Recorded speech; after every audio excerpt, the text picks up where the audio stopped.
So a very good morning to all of you who are here on this morning's Zoom. And for those of you watching later on YouTube, then good morning or good afternoon or good evening, wherever you are. Today is our third final session on the general topic of the Sangha. In terms of the larger context, it's our ninth and final session on Buddha, Dharma, and Sangha. So let's start today with a feeling of great gratitude to the Sangha for having kept these teachings alive and available to us today over 2,500 years. And let's join them in spirit with our bodhisattva wishes, feeling as much love as we can for all our fellow beings, feeling, if you can, that the very reason you're here is because you care for them so much. You want to dedicate your life to peace and to wisdom and compassion and all the bodhisattva qualities. So let's do our starting prayers.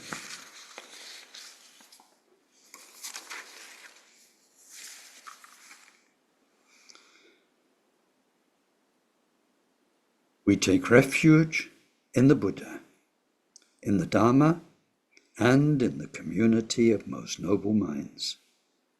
From this moment on, until we reach the very heart of enlightenment. Through the practice of generosity and all six transcendent virtues, may we reach total awakening and every enlightened quality, to be able to truly help sentient beings so lost in samsara. May each and every being be well, live long, be healthy, be well provided for. May they have good friends, find respect, live in places of peace and plenty, and most of all, may they practice Dharma. May they each create the causes for these good circumstances to be their wealth in future lives. May they be free from suffering and from creating causes of future suffering. May they discover the natural, sacred well-being that's totally beyond suffering, and attain the great equanimity that's free of closeness or distance to anyone. Deyata shame shamawati shameta shadru Om kuri mare jite karota kiyori tejoti Oloyane peshudane male malapanaye kukure kaka grase Grasana umuki paramuki amuki shamedawane sawa grahabandanane Negri hitva sawa bhava pravadina Vimukta marapasha savetva buddha mudra Anudgatita savamare Butsariti parishuddhe bigashantu sava marakama.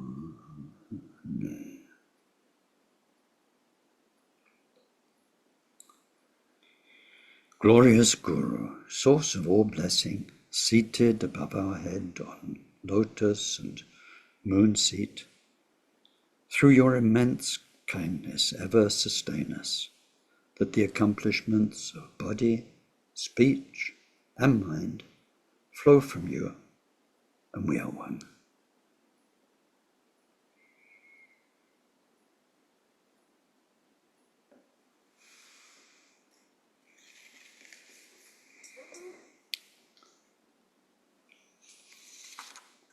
So I hope these teachings on the Sangha are helpful and that they help develop our respect and appreciation of all these various dimensions of the Sangha. I think I should probably start by not correcting, but clarifying, that's the word, clarifying.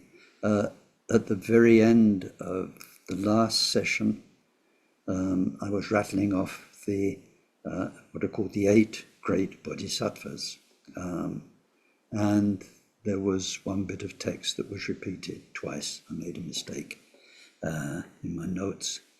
So it's about these 2 bodhisattvas, Akashagarbha and Ksitigarbha, and they are more present, let's say, in Chinese Buddhism, and they're often a pair. They're talked of as like twin brothers. And so Ksiti means the earth, Garbha means womb, so it's like the one who is the embodiment or the womb of the earth. And Akashagarbha, Akasha means space. So the other one, Akashagarbha, the womb of space or heaven or the sky. So some of you may know that in China, then in Taoism and so on, Taoism, heaven and earth and sky are a pair that go together. So sometimes those 2 bodhisattvas are resorted to, or people pray to them, for there to be harmony between heaven and earth, harmony in the elements, especially related to crops and climate and weather.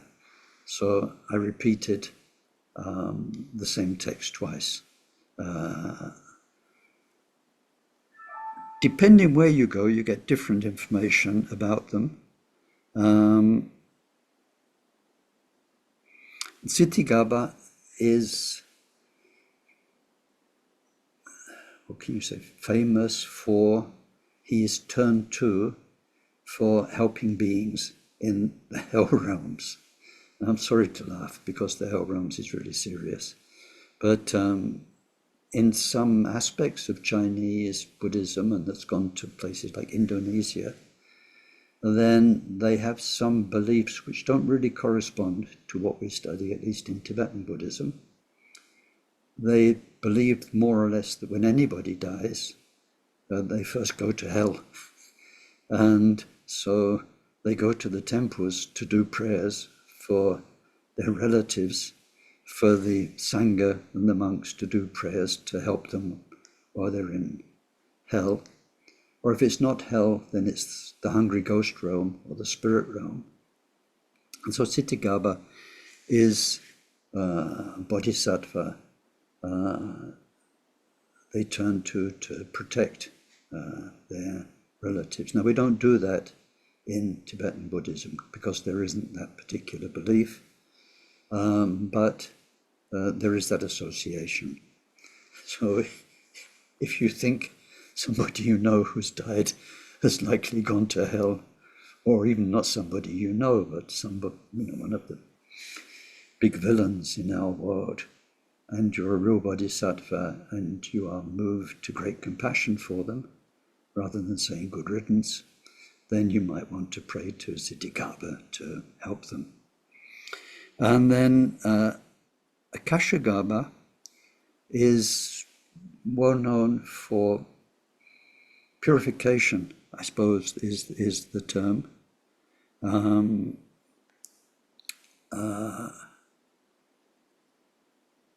If you look into it, the name Akashagarbha,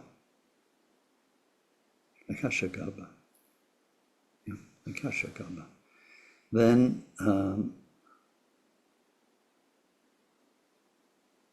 space, sacred space, Buddha nature space, is the greatest purifier for our mind. So, for instance, in Tibetan Buddhism, we do Vajrasattva practice, whereby the nectar of the Buddha mind cleanses away our karma. So Akashagarbha is particularly associated with purification as a bodhisattva.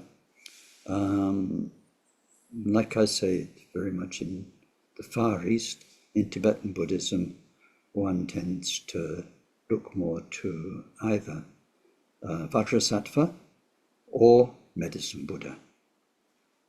And then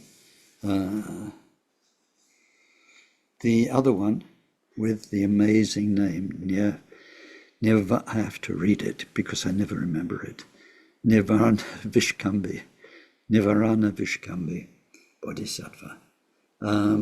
He is particularly turned to for overcoming obstacles. As I mentioned, I think in this series of talks, for the Bodhisattva, obstacles are not out there. Obstacles are in us. It's the way. So, for instance, if things go wrong in your life, that's not the obstacle. The obstacle is that you get upset about it. The obstacle is you don't practice serenity, forbearance, compassion, forgiveness, excuse me, any of those things. So obstacles on the Bodhisattva path are within us. They're due to our pride, our jealousy, our anger, and so on. And so then that Bodhisattva is very much associated with the power to overcome these things which surge up inside us when we get jealous or when we get angry and so on. So I wanted to be a bit clearer about those. And then in the last talk, sorry, I need to drink. I got what they call in France, a frog in the throat.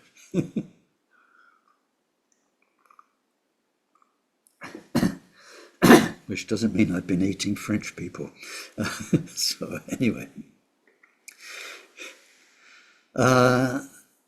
Last time I mentioned this thing of there are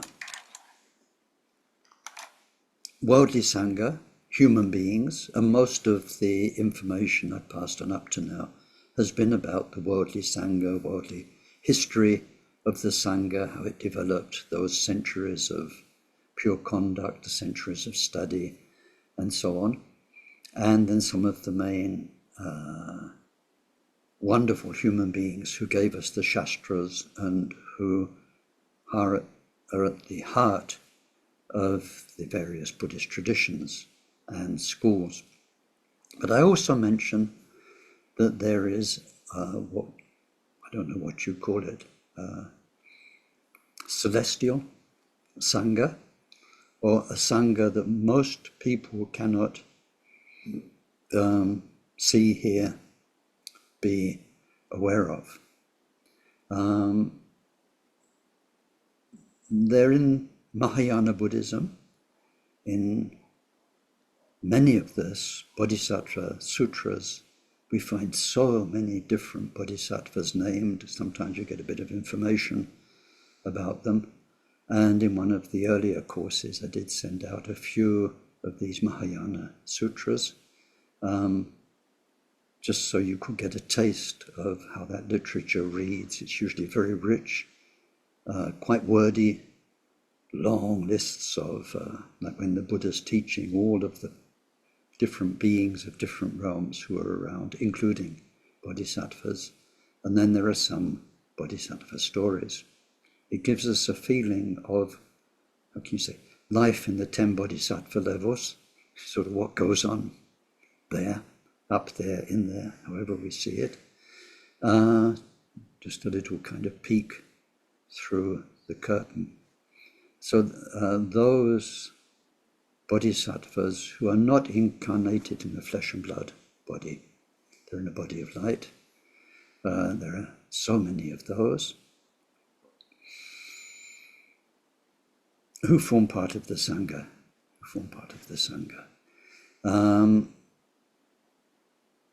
and then when we take refuge in a larger way, and if we think of the Sangha in those terms, then we have Dakas, Dakinis, and all sorts of wisdom holders and so on, beings that we can't see with our eyes normally or meet, and they're very important part of the Sangha. Why? Let's get back to our key point, which is that the Buddha taught everything. And then when he passed on from this world, he did not make a successor to carry on giving teachings. He said his teaching would be his successor. So that teaching is maintained by the Sangha. That's their main job, to keep the Buddha's teaching alive through their own practice and study, but also then to teach it to new people so that they can keep it alive and maintain it purely down the centuries. So the purity of being and the purity of preservation of the Buddha's teaching is very important. When we dealt with that topic, we were mainly looking at,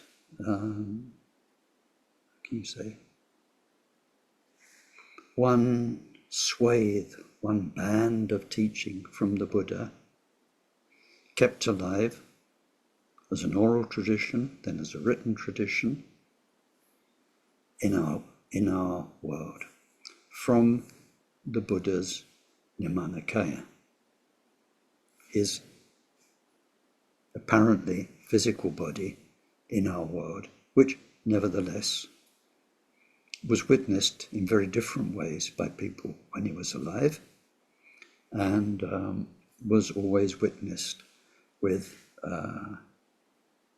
as a body of light, as a body radiating light. And there's a very funny thing in the scriptures where his very powerful and jealous cousin, Devadatta, says,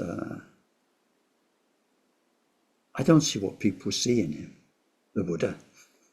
There's no difference between him and me, except for this light that shines around him all the time.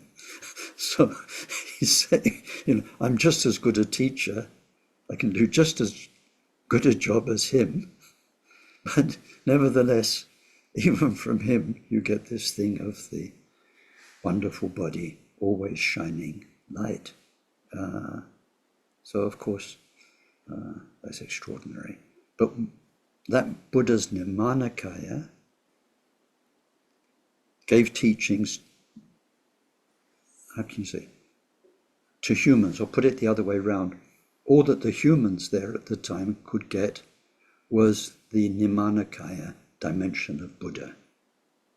The rest, sambhogakaya, Dharmacharya, which the Buddha had become, only some God, let's say. So I want to come back to that a bit later on in this talk, but already to make a bit clearer what I've been talking about so far is these human transmissions, the keeping alive of the Buddha's message.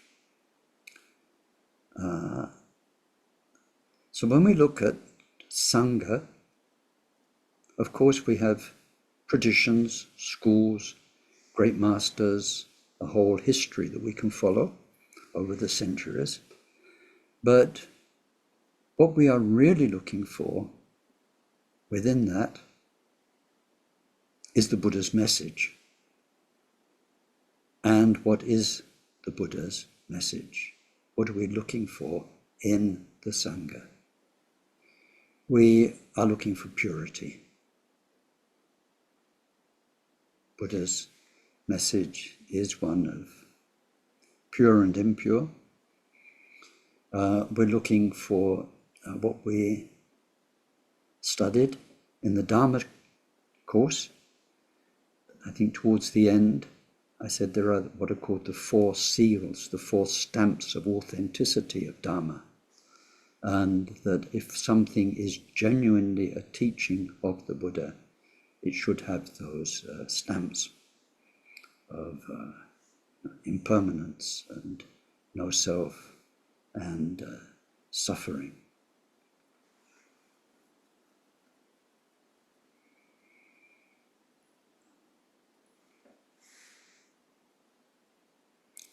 So anyway, interdependence. 4 seals of Dharma, a karma, cause and effect, interdependence. So all teachings should kind of resonate like that, and authentic Sangha teachers should be conveying that more than anything else. I want to come back to that also a little bit later. If we remember those centuries I went through last time, before there was written down Buddhism, before there was detailed study and analysis of the Buddha's teaching, and the Shastras emerged, and then the various scholastic schools, because they differed in opinion about the Buddha's teachings. And so if you think of those centuries, 3 or 4 centuries, then 3 or 4 more centuries, we're going through a long time, 600, then 900 years.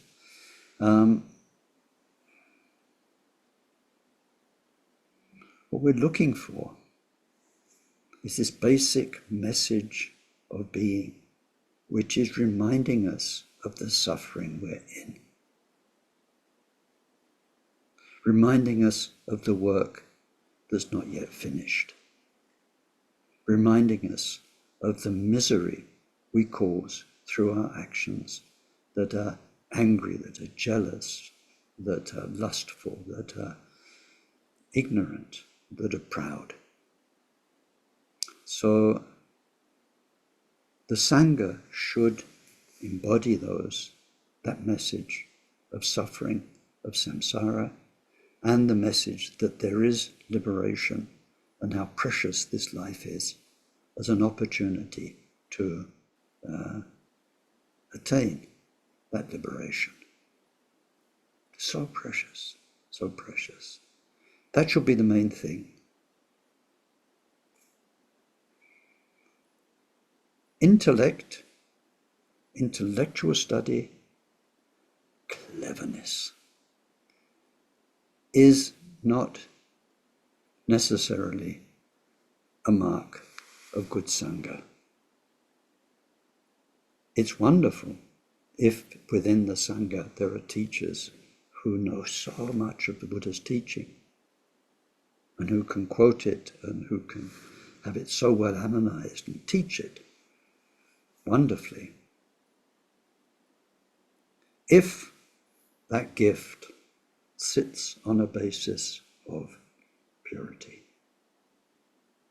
pure being, pure behavior, someone who's genuinely not interested in samsara, not interested in ego. So we have some, how can you say, litmus tests or thermometers for Sangha quality. I don't know quite how you're going to dip the thermometer in your local Sangha to do the test or dissolve them in water, but like you do with a swimming pool. But anyway, ego is one test. Throughout all of Buddhism, Theravada, Mahayana, Vajrayana, if there's so much ego in the teachers and in the community, something's not that good. That's for all Buddhists. When we come to the Mahayana Sangha, compassion. Is somebody there for everybody? Or are they there for themselves? Is it all about me, the teacher? Or is it all about you, the disciples and life and suffering? I think sometimes we have to be very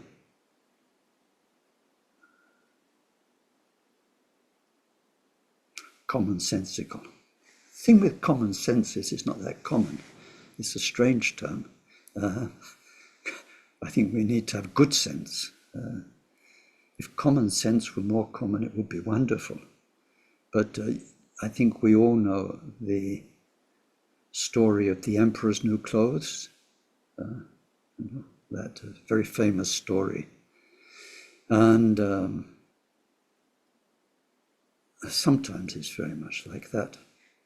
And these days, I mean, especially in China, sorry to say, but there are so many charlatan Tibetan teachers in China.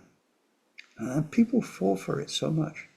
They write a CV where they're the reincarnation of this, the emanation of that, and they've studied this and studied that. And they get huge followings and a lot of money and a lot of ego swelling. Anyway, that's another story. But it's a very important story because it's happening, and not just in China, it's happening all over. So sometimes we have to just stop listening to the hype of what's written on internet and look at the behavior of teachers, behavior of the Sangha, and just think, is this really what Buddha taught? Does it have the 4 seals of Dharma? Is it giving us disgust with samsara? Is it giving us a longing for freedom, nirvana? Is it about peace, peace of mind, being at peace with yourself, being at peace with everybody? Like sectarianism is a sign of not being at peace. It's jealousy, it's competition, it's wanting to push your own tradition more than another, your own Dharma center more than another. It's rubbish. It's rubbish. Nothing else to say. People who are at peace don't do that. I remember, for instance, in Samiling, Samiling had been going for some years. We had a few centres emerging, Glasgow, Edinburgh, and so on in Europe. Nothing in London. And there was a kind of, what's going to happen to London? Who's going to make the first centre? Will it be this Rinpoche's people or that Rinpoche's people? And then I remember when, who was it? I forget. It may not even have been a Tibetan Lama, it might have been a Zen teacher or somebody, but there was a fire station being bought by a Buddhist group to turn into a Dharma centre in London.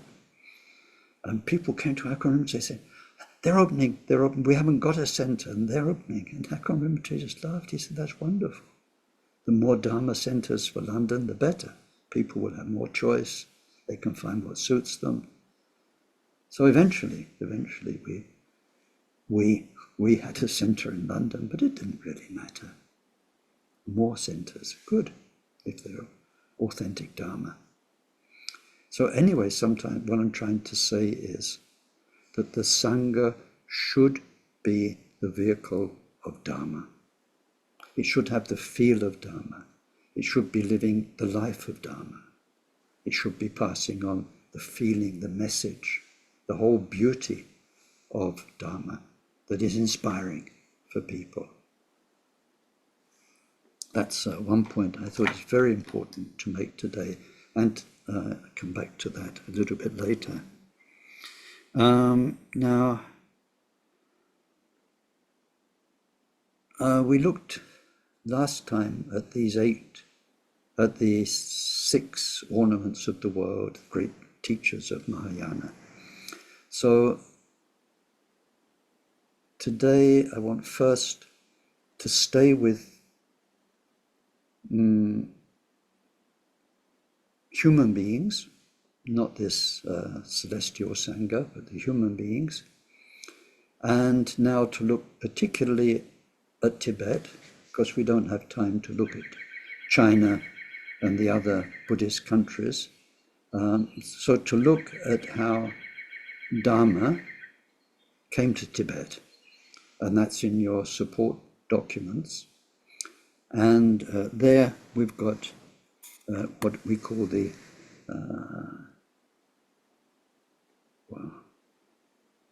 I think a nice translation, or nice sounding translation, let's say, is the 8 great charioteers. So you've got a chariot is quite a, what do you say, nice, evocative kind of thing, a chariot. If we said cart drivers, that wouldn't quite be so romantic, but the meaning is more like that. It's because they brought a whole load of teachings from India. So if you think of like a cartload of teachings, because often the chariot's war thing, its chariot is kind of, it's enough to carry a soldier and a sword and to be pulled fast by a horse. And so here we're looking more at a wagon. And we're looking at the Buddhist traditions that went from India to Tibet. Now, there were other transmissions of scriptures from China, but the main Buddhist traditions that survived in Tibet came from India. And there are 8 of them, of which not all really survived in a big way. I think maybe they all survived, but often by being, as the centuries went by, integrated into another tradition. It's like our Kagyu tradition has absorbed 5 of those lineages. So it's very, very rich in terms of what came from India. Now there we're dealing with human beings who brought the teachings to Tibet, established them well, and then they developed with their own lineages. But the teachings that those human beings brought from India to Tibet, we cannot trace back person by person, century to century, to Dharmacharya Buddha Shakyamuni. It's not a problem, although some people could consider that a problem. They could say, did the Buddha, meaning Buddha Shakyamuni, teach this? And if that's the case, where's the lineage through all those 5 centuries before our era, 5 centuries after, before this actually appears as a practice by human beings in India, 5th, 6th, 7th, 8th century. So what we need to understand, the explanation, is that when Buddha reached enlightenment and taught Buddha, he reached enlightenment as all 3 kayas, 4 kayas, if you like it that way, Dharmacharya, Sambhogakaya, Nirmanakaya, that we studied in the Buddha course, and then Svabhavikakaya, which brings them all into one essence. His Sambhogakaya form was not just teaching human beings in this world. At the same time as he was teaching here, he was teaching bodhisattvas in those 10 bodhisattva levels, who were also part of his audience. And given the way that a Buddha teaches, and this is what's wonderful about our great Tibetan Rinpoche, is the way they teach, is that at one and the same time, they can be there and teaching, and people can be getting it on all different sorts of levels, some in a very profound way, some as simple Dharma advice, and so on.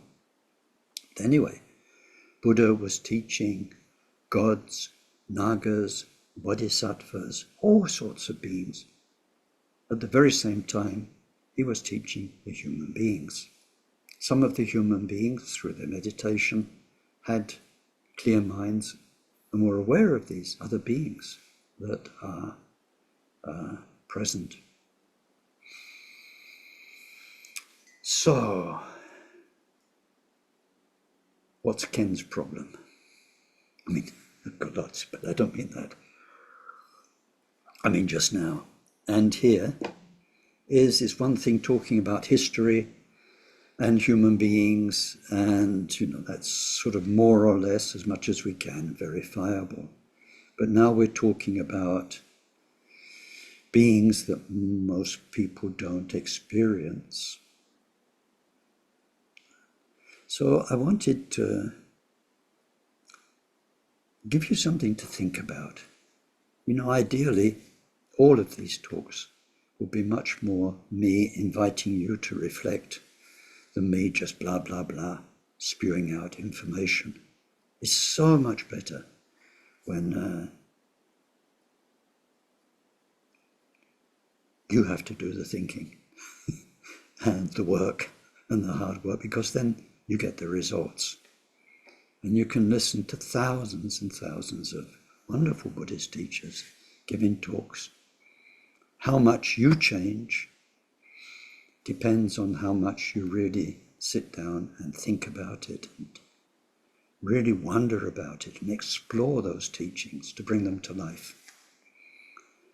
So it's the time of year here where I am where so many little insects have hatched. And there are so many tiny flying things in the sky, which is good news for the slightly bigger things that eat them. So nature's busily at work.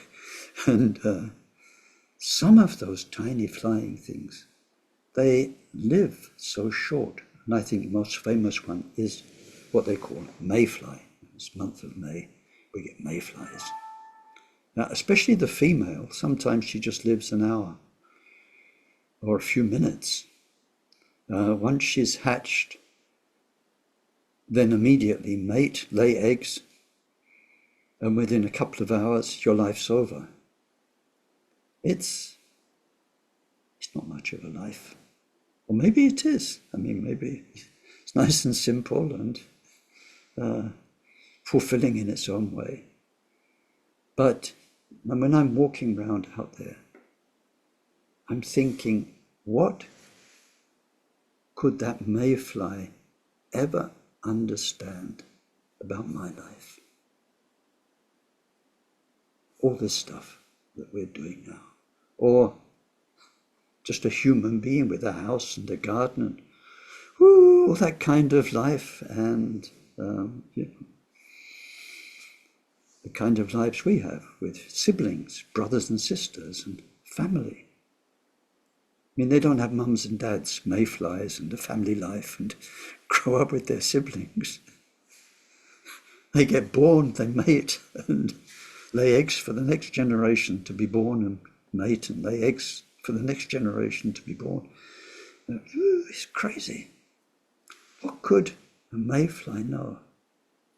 And even, I mean, they don't even see me like I see me. Sometimes insects, they just come and sit on you because you're the right color, or you smell like something that they like.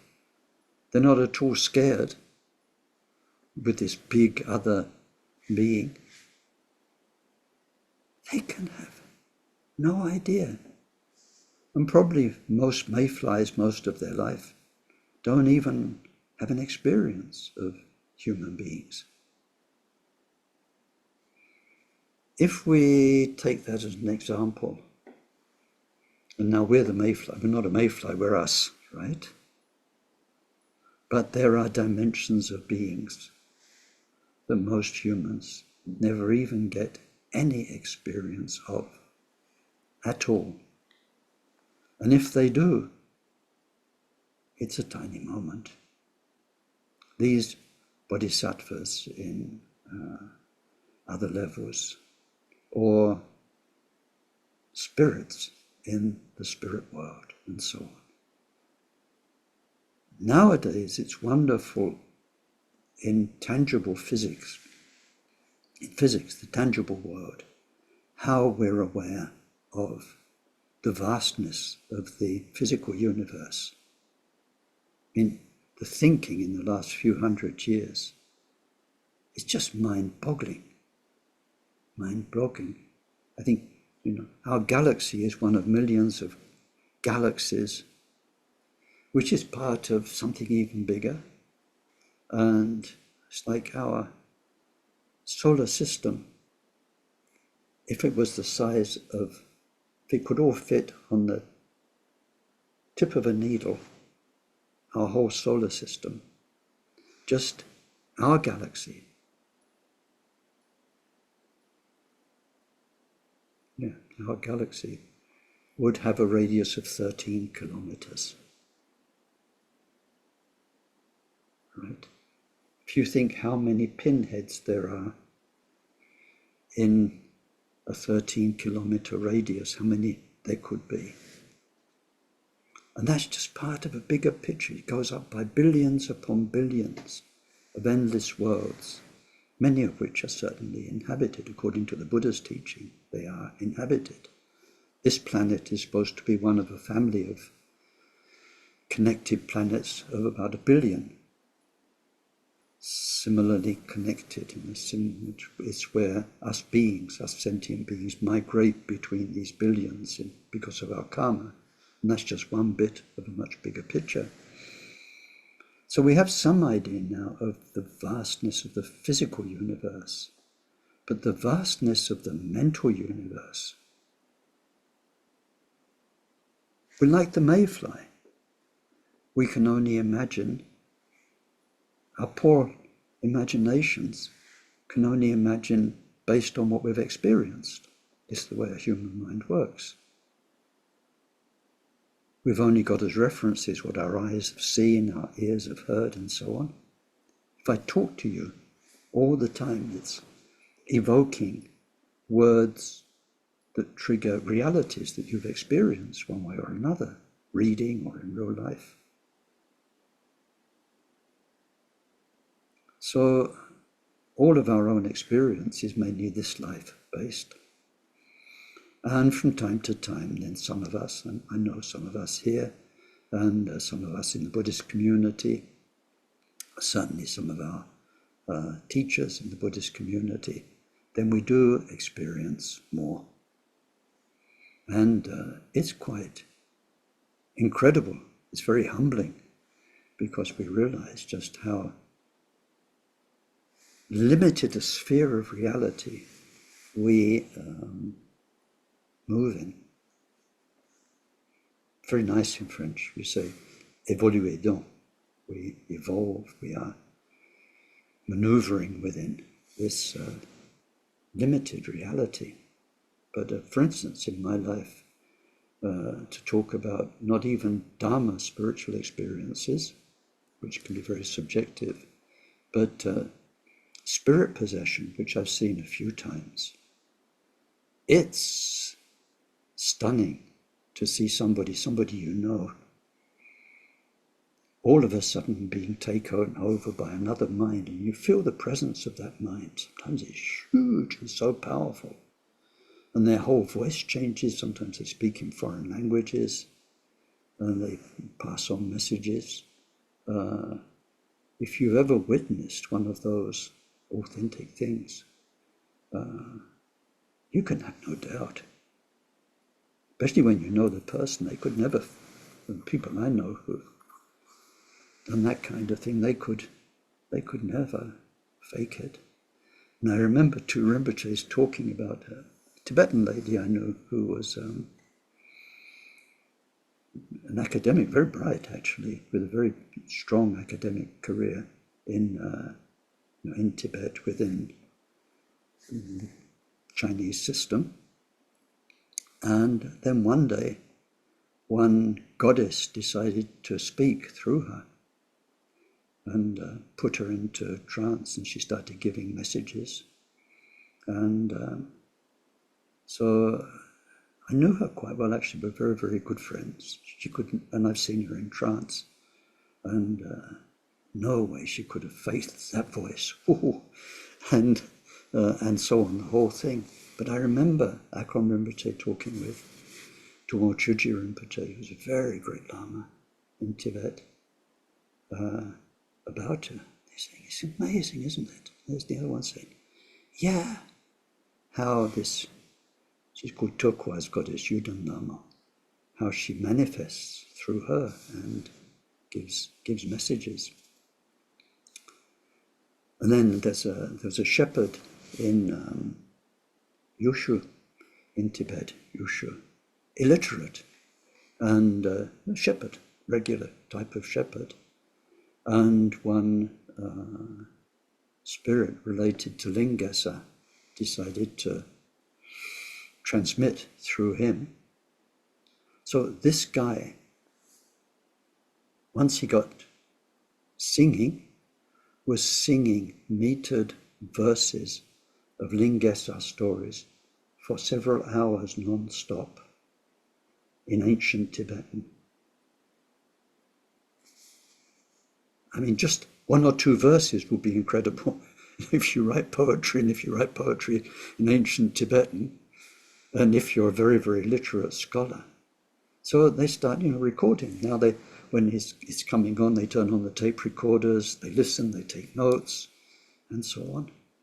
When you've witnessed that, then you get this taste of that whole dimension of spirits, of goddesses, and you realize that just for a moment you're catching just a little whiff of it. And then in a more Dharma context, sometimes we do get a moment of grace, of contact with Tara or with Chinrezig or with Buddha, and then it is just so other and so pure. So this is what I was trying to say earlier on. The Sangha should be conveying this message of purity and potential that we all have to purify our mind, and in the process make it open to so much more than we could ever imagine. So then the reason I'm talking about this is to come back to these 8 great charioteers, or the 8 great cart drivers who brought the traditions from India, because those lineages come from the Buddha's sambhogakaya. Whereas the Buddha's Nimanakaya lived for 80 years in our world and then passed away from this world, Buddha's sambhogakaya presence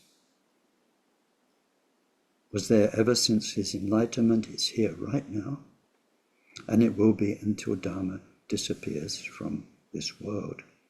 And from that sambhogakaya, then the Vajrayana transmissions were received, or through that sambhogakaya, to human beings. So I'd like to give you one example of that. Quick look at the clock, quick sip of coffee. I think we can squeeze it all in. So now, my own lineage is Kamakaju. And so let's look at the way that happened. And we go back to the life of Shakyamuni Buddha. And towards the end of his life, he taught about 15 sutras in which we have the essential, the essence of the third turning of the wheel of Dharma. And one of those sutras is called Samadhi-Raj Sutra. The samadhi means meditative absorption. Raj means king, Raja, king. So it's the sutra which is the king, about the king of all meditative absorptions. Many of you will know about this. It was a very important sutra for us, it is, in the Kamakaju tradition, because it's the sutra which predicts Gampopa. In there, the Buddha gives the prediction that in the future, in the dark land of the north, Tibet, there would appear Gampopa. And Gampopa at the time of Buddha was a bodhisattva called Chandra, beautiful moonlight youth. Chandraprabha Kumara, I think. So there, in that sutra, he is the main person asking the Buddha for teachings. And the Buddha teaches about meditation and how all the different meditations he taught were part of various integrated pathways, all leading up to one point. It's like all the roads that lead to Rome.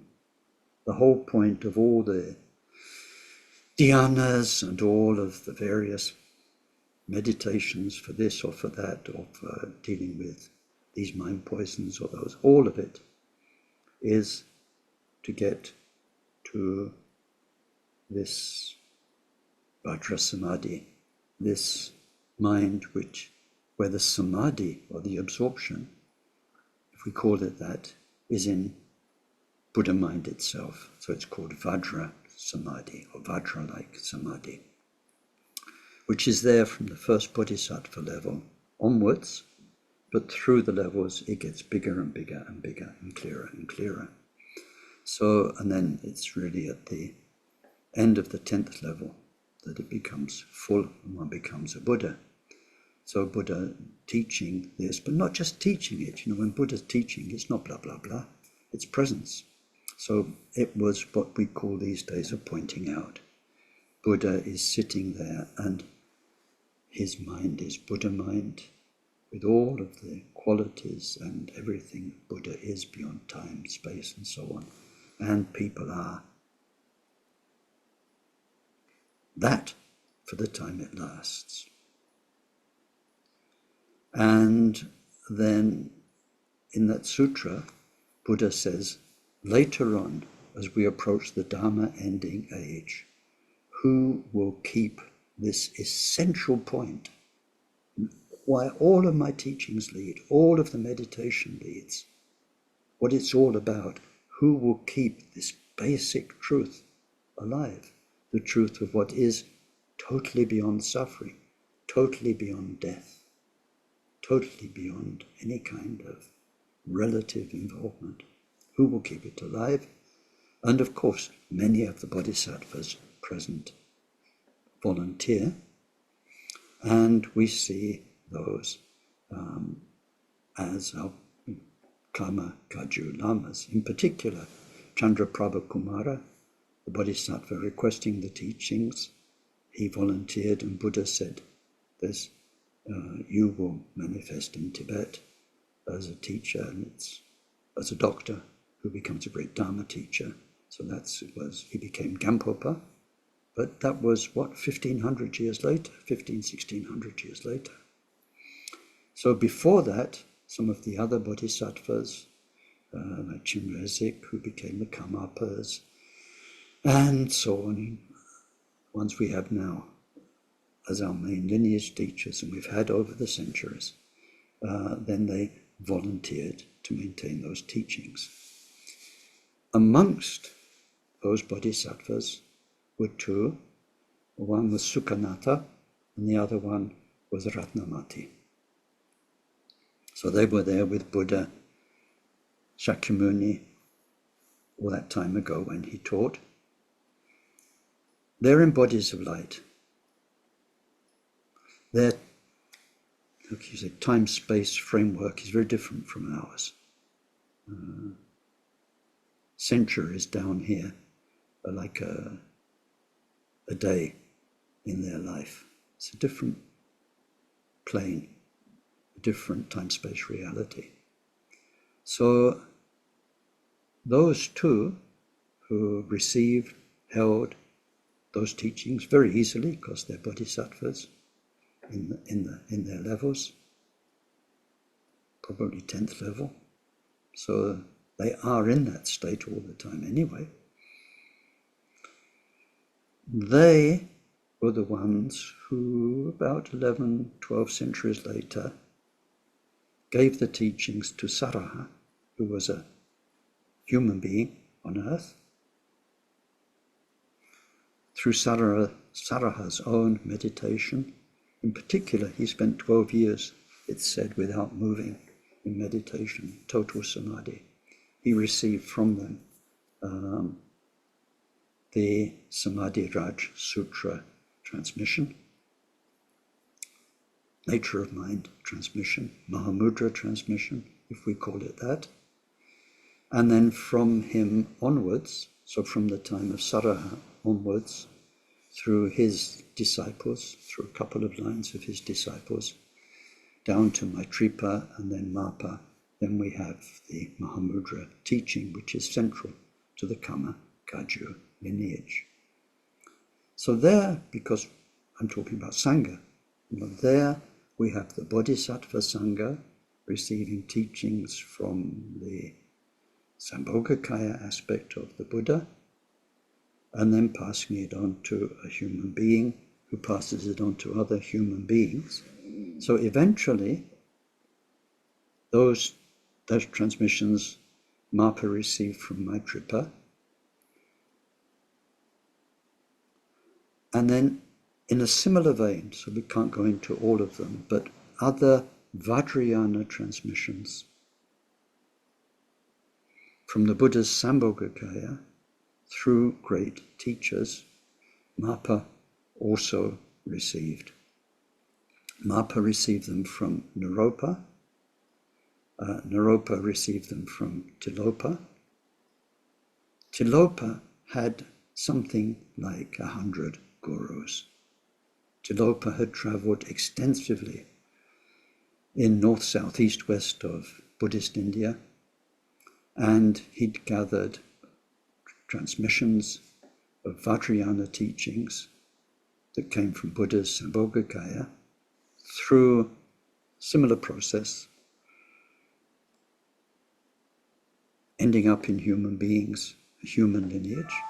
So Tilopa had gathered many, many teachings, and he saw lots of overlap in the method, lots of overlap in the special skills and siddhis that evolved through those teachings, skills that enable one to accelerate one's Buddhist practice, but always with the same message of purity, of turning away from samsara, of finding this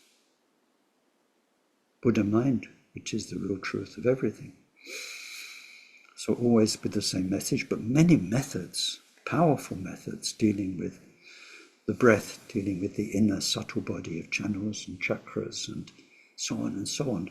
Lots of skillful means transmitted through different lineages. So Tilopa gathered many of those and condensed them into one set of teachings he gave to Naropa, which Naropa formulated as his 6 methods.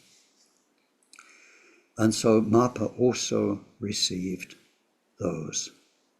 So from Maitripa, the Mahamudra,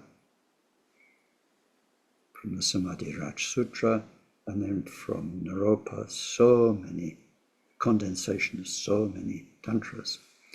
So Mapa is very important in the story of Dharma coming to Tibet. And so what comes from him is called the Mapa Kagyu. Mapa Kagyu.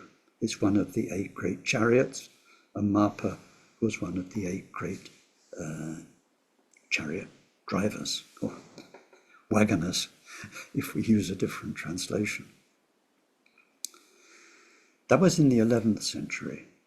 Before that, in the 8th century, we have Padmasambhava, Guru Rinpoche, who brought the Indian teachings of Mahayoga and Dzogchen and so on to Tibet. A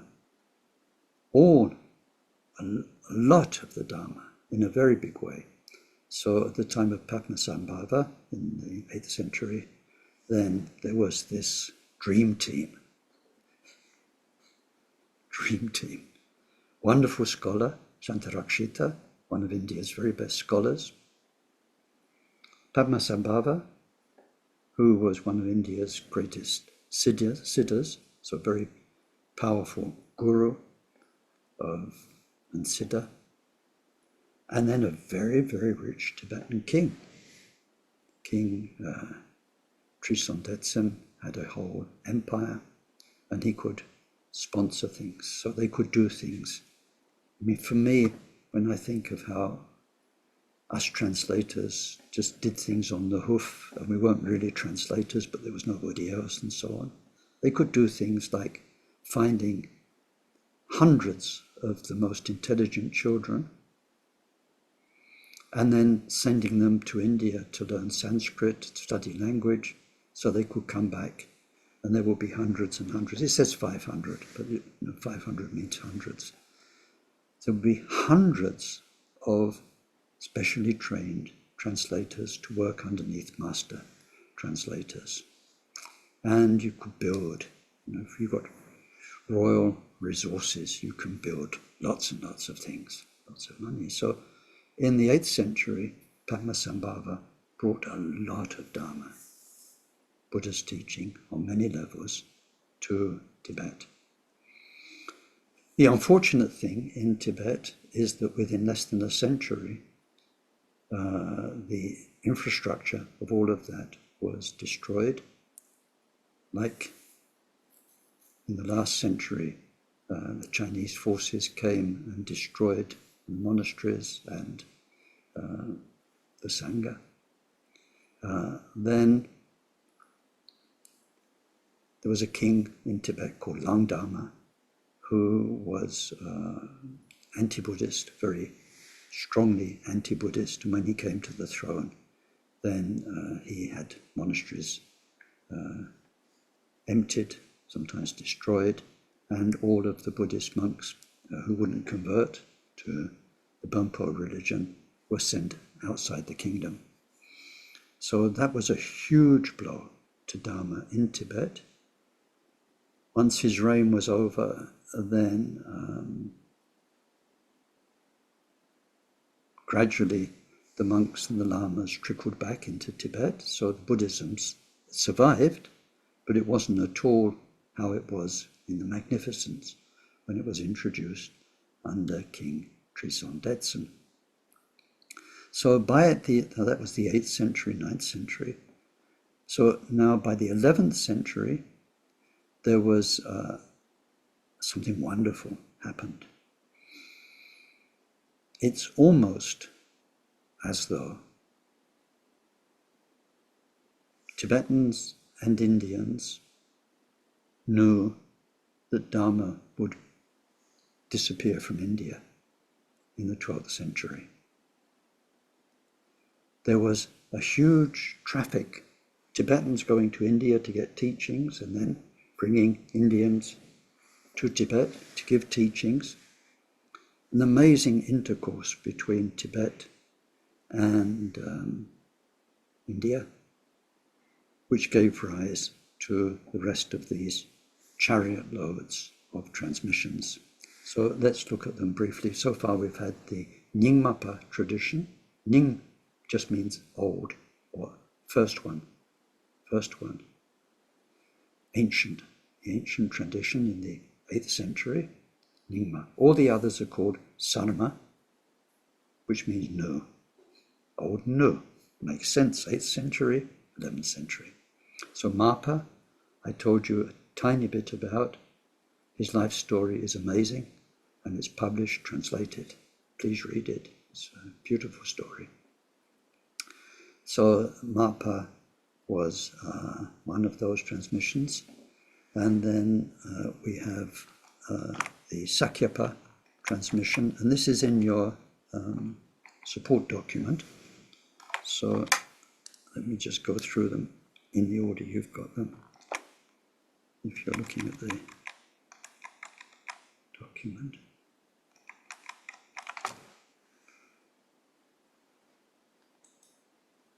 Okay, so Guru Rinpoche, or Padmasambhava, made the Nyingmapa tradition with all the teachings that were transmitted, taken to Tibet at that time. Then the next one we come to in the list, and it's on page 23, is Atisha. He brought the Kadampa teachings to Tibet in the early 11th century. When he came to Tibet, although he was a great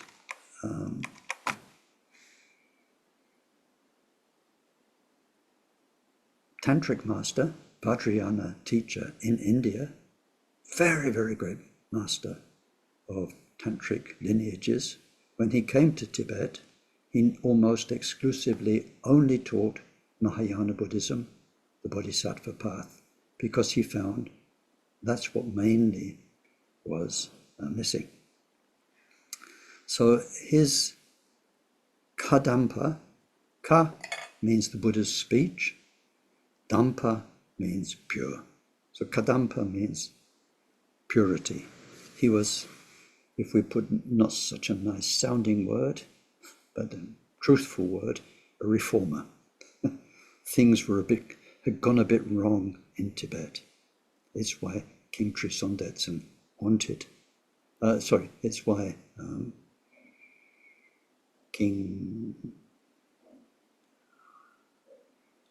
memory is not so good at my age, but the king who brought him to Tibet at the cost of his own life knew there was a need for reform. Let's put it simple. Things weren't so good.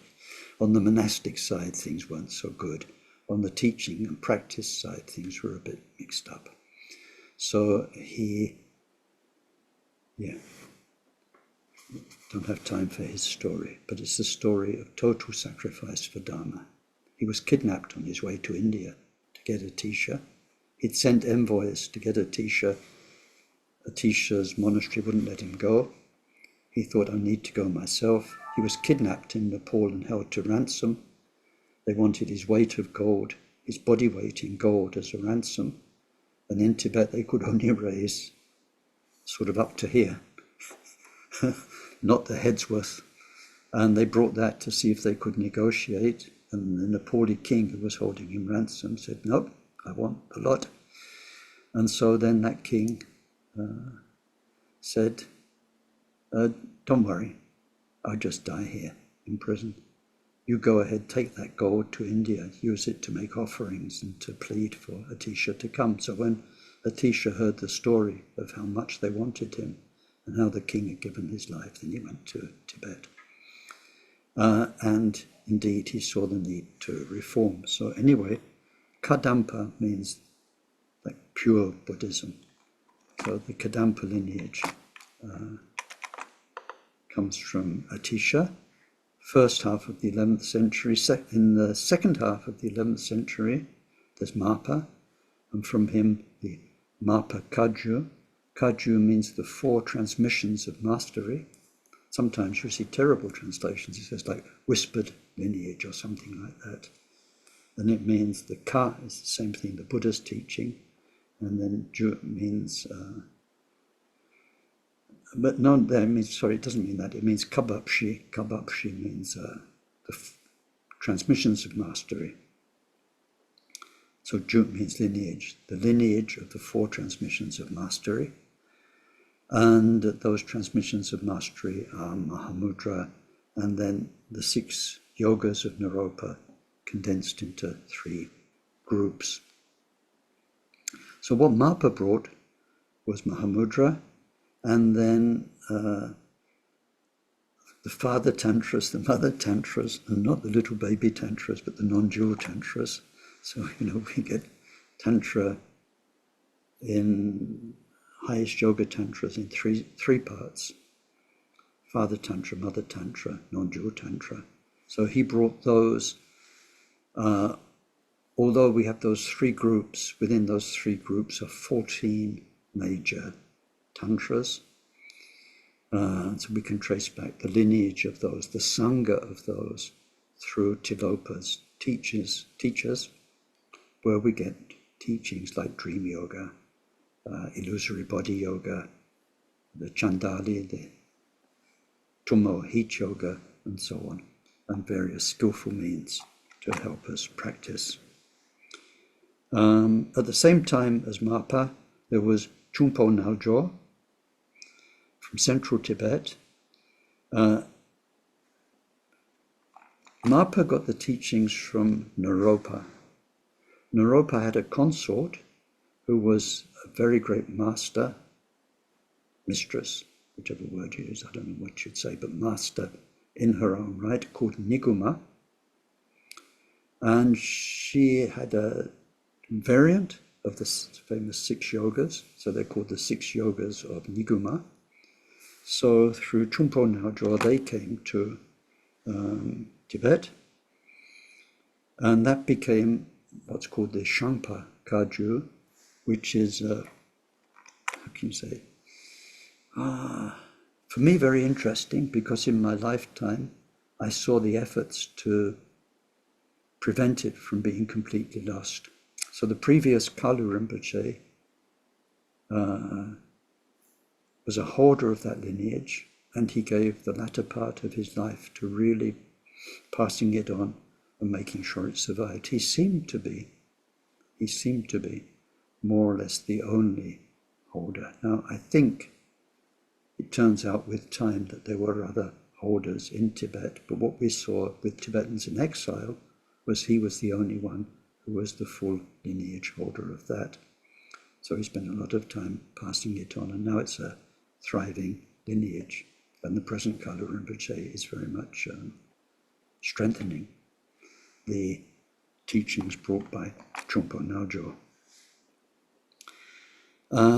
Then at that time of great interaction between India and Tibet, there were the great translators like Marpa, and another great translator was called Drogme, and he in particular brought to Tibet a series of teachings called Path and Result, graduated stages of the path. And these became, through Kunkuncho Jalpo, the Sakyapa lineage, which has survived well until the present day. The earlier one we had from Atisha, the Kadampa, became 4 or 5 centuries later the Gelugpa tradition. But there wasn't a Gelugpa tradition brought from India.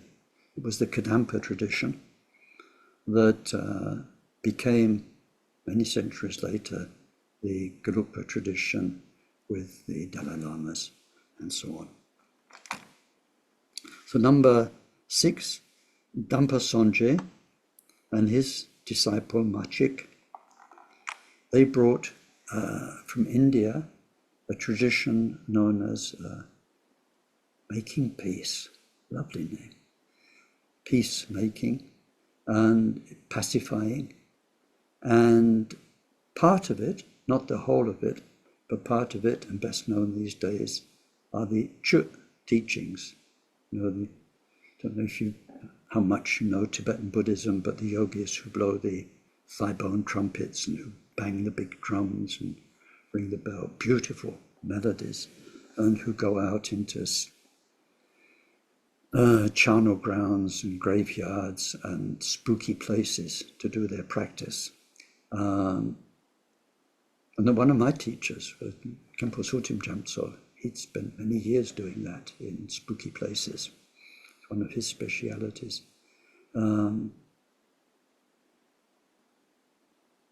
So that lineage, peacemaking, which is a very complete, it's got all the Buddha's teaching in it, with Chu as its speciality, that was brought by Dampa Sonje. He was a contemporary of Milarepa, more or less.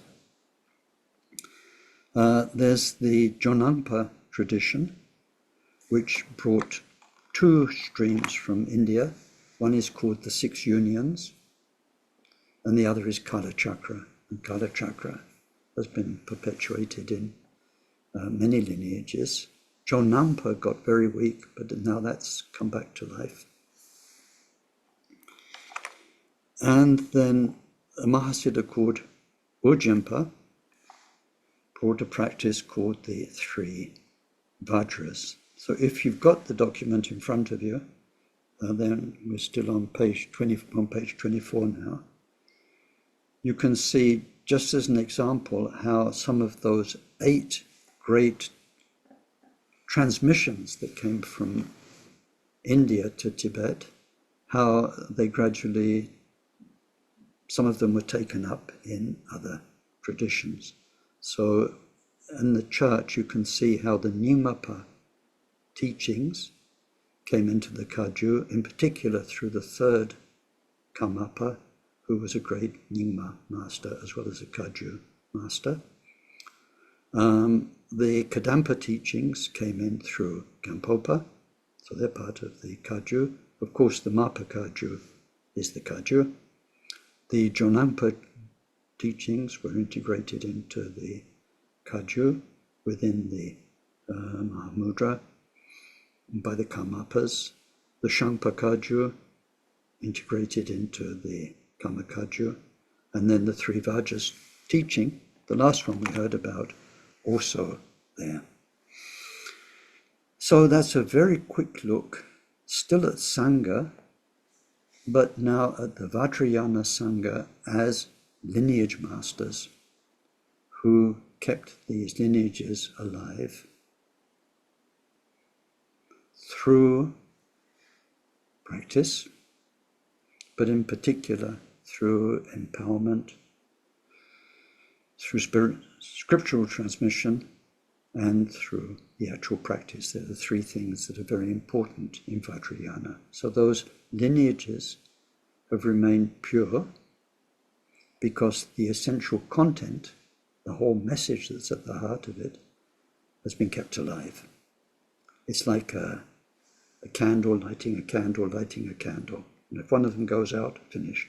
But the teachings have been kept pure and alive until the present day.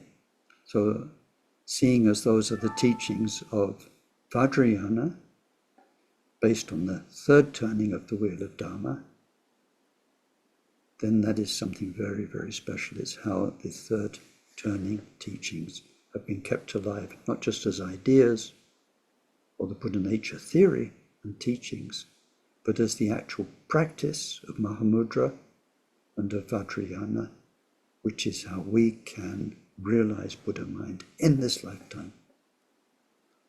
I think before we started, there was a question about have there been arhats in recent times. And when you look at the arhat path, when the Buddha's not on earth, then it can take many hundreds of lifetimes to achieve.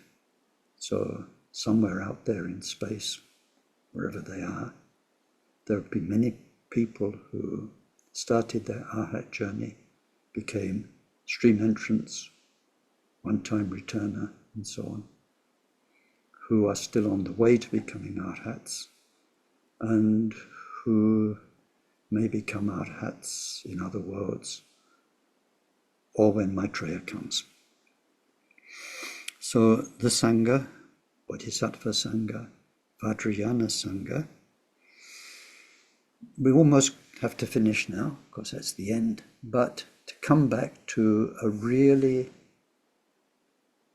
basic point that I hope will be helpful for you in our common sense journey, dealing with our own life and learning Dharma from the resources available to us. And it is Gampopa's teachings on the qualities of a Dharma teacher.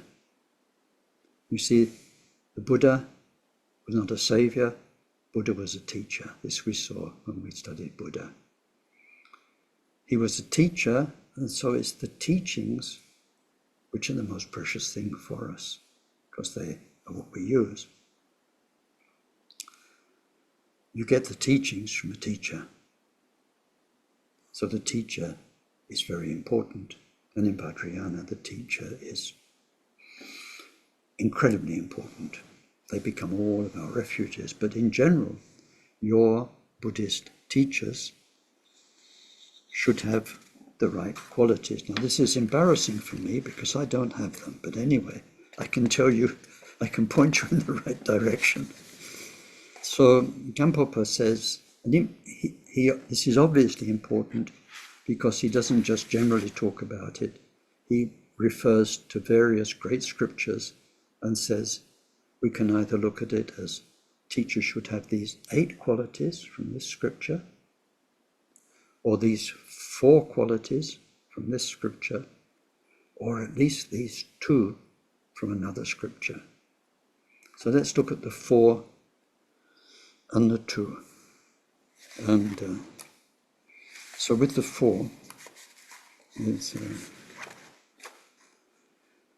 their teachings are very broad-based because they've studied so much and they know so much of the Buddha's teaching. Second quality, so they need to be very learned, not just know a bit.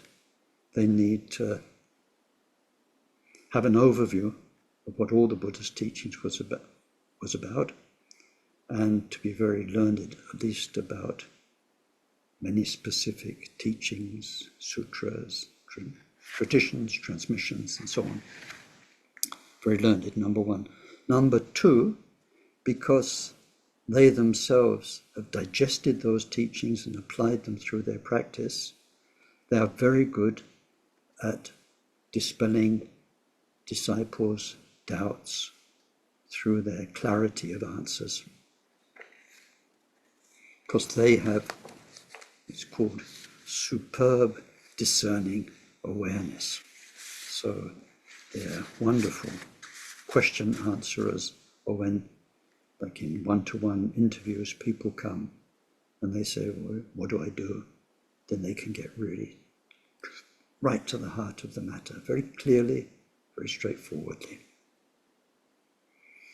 And then, third point, their speech is worthy of recollection because their deeds are those of holy beings. Now, what this means is that through their own right conduct, and often lifetimes and lifetimes of right conduct, they have the power of speech. Now, my teacher, Akon Rinpoche, had this power of speech. He didn't speak very much, but people, when they went in for an interview, he gave advice. He didn't, usually it was brief, very much to the point, like we just heard. But people would remember it years afterwards. You can hear him saying it. As he said it, it kind of went in.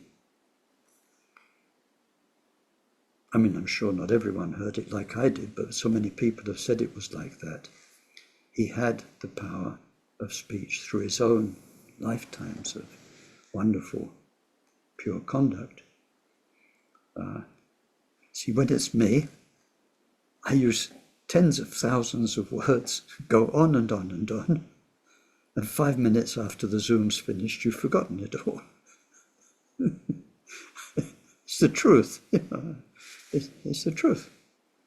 I don't yet have that power of speech. I'm working on it, and I'm longing for it. And one lifetime I'm going to have it, and I'm going to blow their minds. But just now, I don't. But this is the quality of, our good teachers. It's a power that only comes through good speech karma for so many lifetimes. And then the fourth quality is they teach the 2 natures. The 2 natures are samsara and nirvana. They show very clearly what is corrupt, polluted, harming, defiling, limiting. Samsara. And they show the way to, and then when the time comes they actually can show nirvana, that which is pure, beyond all defilement, beyond all suffering, which is peace by its very nature, and which is full of love and compassion. Nirvana. So those are the 4 qualities that a human teacher should have. Plus the qualities I mentioned earlier on. There shouldn't be that feeling of ego and me all the time. It's what you see is just a concern for everyone. Love, a compassion, a love of Dharma, a love of everybody. And for two qualities, and this is kind of the bottom line of who should be a teacher, like I say, very embarrassing, but it says they should be very skilled in the meaning of Mahayana, and they should themselves be the living embodiment of Mahayana. They need to be a living example of the Bodhisattva. So we can look for that and teachers, their humility, like the 16th Karmapa, who all of our contemporary Tibetan teachers who knew him have the greatest respect for who he was. But he would say, and really mean it, I'm just a monk. He wouldn't come in and sort of, look, I'm the Karmapa, hey guys, I've arrived. And everyone else made a big deal of him, of course. We all built him thrones. But I've seen him just as happily sit down on a very dirty floor, just plonk himself down and couldn't really care. People made very special food for him, but driven him and taken him to very, very modest cafes, and he was as happy as anything, with a nice strong cup of British tea and a sandwich. And so that simplicity, that humility, or if we listen these days to Saisitupa, who is treated with a lot of ceremony and raised to a very high place. When he talks about himself, he always says what a long way to go he's got, and so on. He says it with meaning. So this humility and integrity is very, very important. And there are lots of teachers around.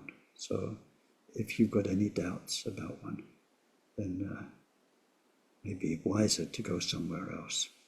And especially the ones who proclaim themselves to be wacky, crazy gurus.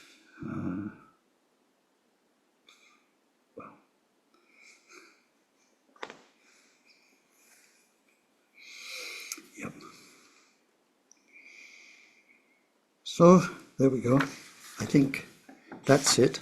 Briefly, one way or another, we've had a few talks on Buddha and on Dharma and Sangha, and this is absolutely basic, need to know information, because all Buddhists take refuge in those three, and that refuge is the absolute basic needed foundation for everything, for bodhicitta, for Vajrayana practice. So we do need to know, we need to go back to this information, we need to digest it, think about it, take it on board as much as we can. Thank you very, very much. Let's do our dedication. May whatever virtue was created by this session contribute to the state of omniscience being attained, by the main enemy, our mind's defilements, being completely defeated. Through that, may each and every sentient being become freed from the ocean of existence, troubled by the waves of rebirth, aging, sickness, and death. May this precious bodhicitta arise in those in whom it has not yet arisen. May its development know no setbacks. May it increase ever more and more and more. Through this virtue, may we quickly achieve Mahamudra and establish every single sentient being in that same accomplishment.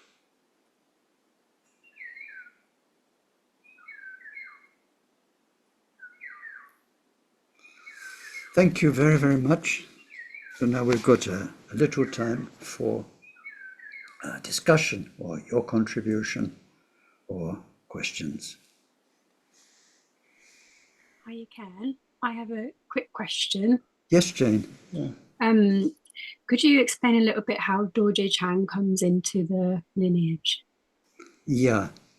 When, if we go back to that, for instance, Samadhi Raja Sutra time, when Buddha Shakyamuni was teaching the bodhisattvas, and in particular the ones who would later become the Karmapas and Gampopa and the Siddhus and the Shamas and the Jasats and all of those. At that time, then when he gave the transmission, they saw him, the people there, the bodhisattvas, saw him as Buddha Vajradhara. Buddha, he'd achieved Dharmacharya, sambhogakaya, nimanakaya. So sambhogakaya are all the manifestations of Buddha. He could show any of them or all of them, some of them together. So Vajradhara Buddha, the way people experienced him, is the one that holds the Vajra and the bell crossed at the heart, which means the union of wisdom and skillful means, which is very much the heart teaching of the Mahamudra. Wisdom and the skillful means are about the Mahamudra, the way everything is a manifestation of Buddha mind, if only we can see it. And then Vajradhara is blue like space, a very special sort of space blue. And that is because the only thing which resembles Buddha mind in our realm of experience is space. It's often used in the Buddha nature teachings as an example. So the Vajradhara is blue like space. So he comes there, and so of course we have the teaching through Sukhanata and Ratnamati, and then Saraha and Nagarjuna, and all the way down to the Karmapas. We have the teaching of the methods, and we have the teaching of the principles, the ideas. But when it comes to the key point of transmission, then can you say how Mapa would have seen Maitripa would have been to witness the Buddha as Buddha mind as Vajradhara. When we receive transmission these days of the Mahamudra teachings, then we experience our teacher as Vajradhara. So like, it's as though Buddha, it's like you're back there with the Buddha at the Samadhi Raja teaching time. You're outside of time. You're in the timeless space of Buddha mind. And you witness your Guru as Buddha Vajradhara, just like Saraha did from his two teachers, Ratnamati and Sukha, and Sukhasiddhi all the way down. Sukhanata. Does that help, Jane? Yeah, really a lot. Thank you so much. Okay.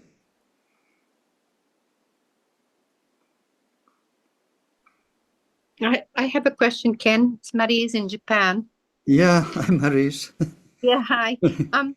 Well, like I travel around Japan, and there's different temples, and some are really old, that from like even the 6th century, like when the Buddhism first came, that first wave, and then it was controlled a lot by politically, and the Kamakura age and shogunates and stuff, and it became very ritualized, coming with some influence from China, and then there was this Dogen who simplified it and was more Buddhism for community. So it's funny that Japan, the Buddhism actually never died out like in Tibet or in India, but it was influenced by politics, of course, and a kind of control thing. And I think the Zen, the Chan, which is from China, the Zen became it's called Sotoshu, became popular because it had simplified it and brought it more into the public, where it wasn't so much into rituals. Do you think they have the same knowledge that was translated in the Sanskrit that first came up through that first wave in the 8th century with Padmasambhava and going up through Tibet and into China? Is that a similar kind of transmission, or is it quite different? This is cross-cultural Buddhism. But Yeah, no, well, I think, first of all, I mean, what happened in Japan was the same as what happened in Tibet, is that Buddhism got to the country. Okay, so yeah. got to Japan was, with several steps and via China and so on, through its different great teachers. So in the same way, it got to Tibet, and it was revitalized in Tibet in the 11th century, but it never died out.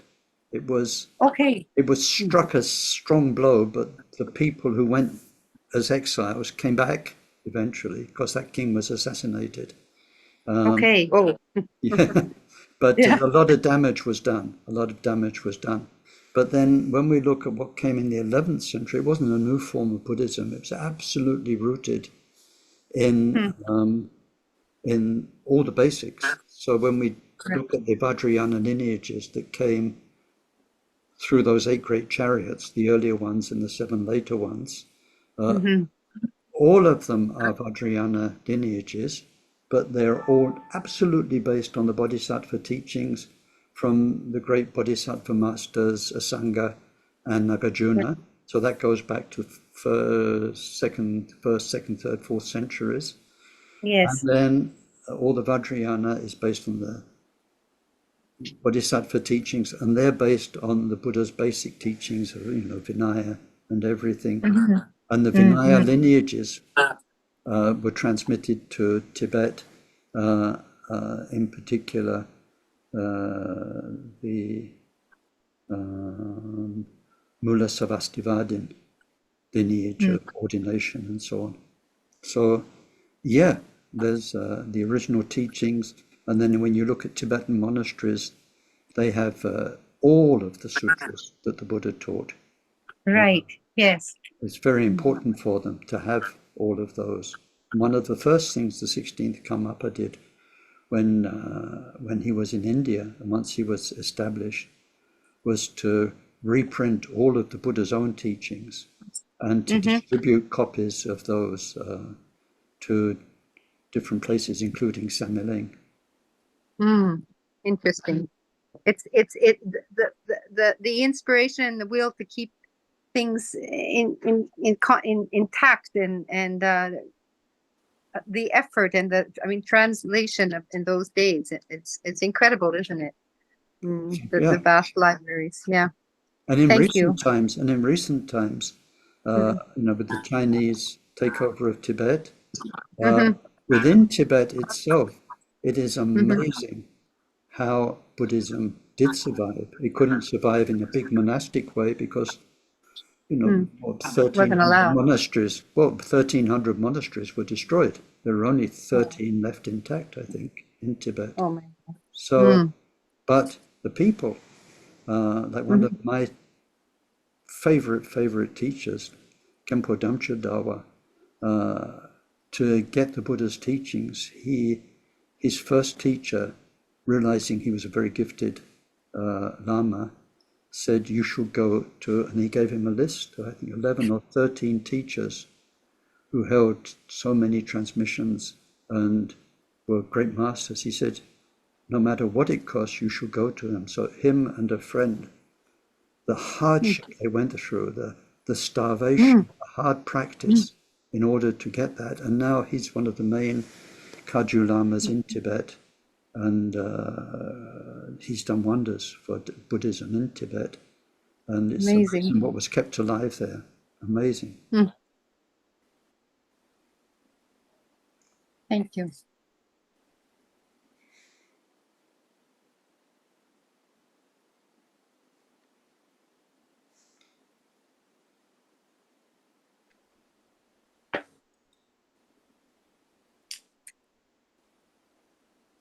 Ken, Brendan, yes.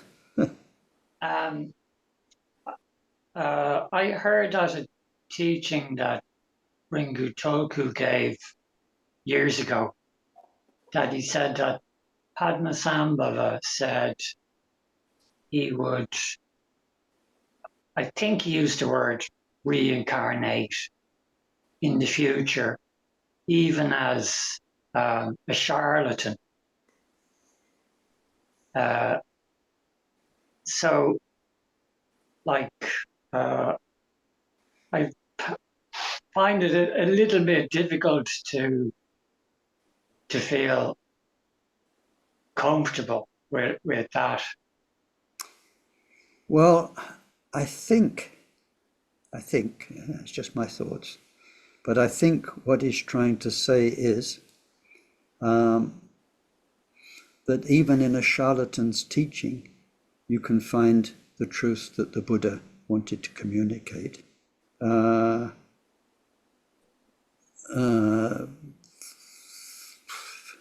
So, for instance, there's one quite present Tibetan Buddhist tradition at the moment that's quite controversial in Nukadampa. So, what's controversial are the teachings at the heart of what they do. So when people are drawn in, they get to a certain point, then they'd be asked to do this particular practice, which is not a Buddhist practice, and which has caused a lot of trouble. So that was the problem with them. But before people get to that point, they receive absolutely authentic, traditional Buddhist teachings. And sometimes from very nice people. So I've had people, they're called survivors of New Kadampa because they had problems, they had suicides, they had all sorts of things. People realized that it was a lot to do with money and power, and there was something not good at the heart of it. And so then they had trouble getting out of the organization, but they did. And then because they had such faith for their teachers and for the whole thing, they're shattered because they've had the ground torn from underneath them.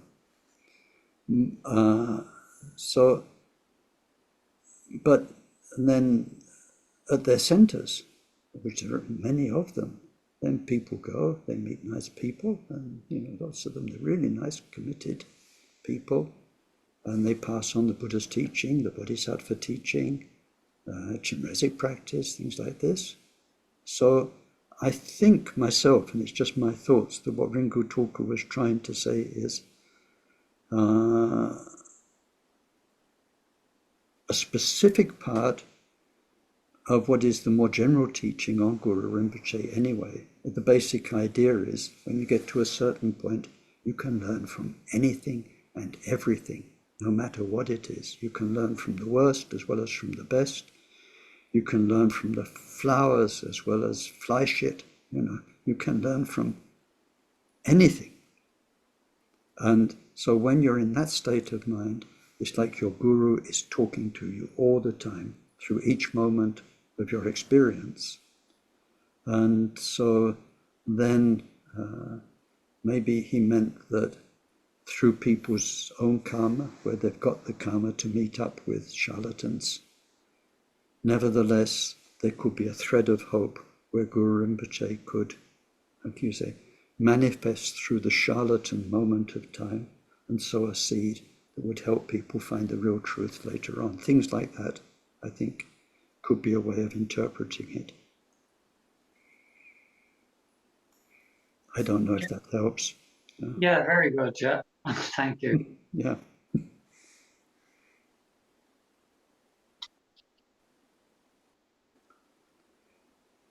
Okay, well, thank you very much. So next week, we move on to these Abhidharma teachings, and mainly from Mipam Rinpoche's Kinjuk, which is one of the big parts of my own training. And normally we should start at the beginning and in the classical way, but I thought it would be more fun to take a topic which is kind of intellectually teasing and gets you thinking, and that's a curious one too because of present physics and so on. And so time. So although it's a later chapter in Mipam's work, I thought we'd do that chapter for a first time now and look at it quite broadly in a way which might stimulate your own reflection, because, as I said earlier on, the real benefit of Dharma comes not just from listening, but from then what we call contemplation, where you bring it to life through your own reflection, your own questioning, and so on. So next week is a kind of one-off starter. So in restaurants here, they have what they call mise en bouche. Tiny, tiny little but incredibly tasty things before the aperitif, which kind of give you a taste of how it can be. So that's next week. Then after that, through the summer, we'll do some of Mipam's work. It will be more a selection from his teachings rather than everything. Have a nice week, and thank you all very much. Take great care, won't you? Cheers, Ken. Thank you very much. Thank you, Ken. Arigato. Thank you. Bye-bye. Thank you, Ken. Thank you very much, Ken. Bye-bye. Thank you. Thank you, Ken.